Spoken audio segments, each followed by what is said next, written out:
नमस्ते। स्वागत है आप सबका अपना चैनल क्लीन भोजपुरी में। तो वीडियो को आगे देखने से पहले लाइक करिएगा, चैनल पे नए नए होंगे तो चैनल को सब्सक्राइब करिएगा। यार एक और खास बात कि मतलब ये गाना का पोस्टर आप लोग देख रहे हैं, लियाई जाके सौतीन। जी हाँ।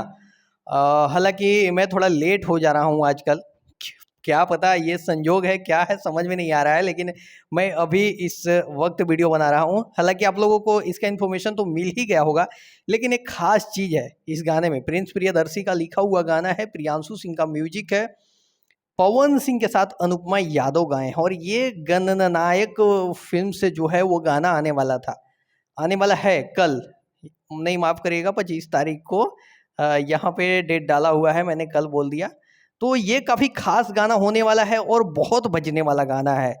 मैं जब गया था परसों पटना तो सोनू भैया से मुलाकात भी हुआ था और वहाँ पे इस गाने के बारे में चर्चा भी हुआ। क्या कमाल का गाना है। मतलब जब गाना आएगा ना तो आप लोग सुनिएगा कि मैंने कहा था और मैं कह रहा हूँ कि ये गाना खास है और मुझे लग रहा है कि बहुत बजने वाला है। हालाँकि गणनायक का रिदम जो है वो धीरे-धीरे पकड़ता है। आप देखिए कमरिया पतरे पतरे धीरे-धीरे पकड़ा और आज 50 मिलियन क्रॉस कर गया। तो ये उम्मीद लगाइए 25 तारीख को आएगा। Love you all.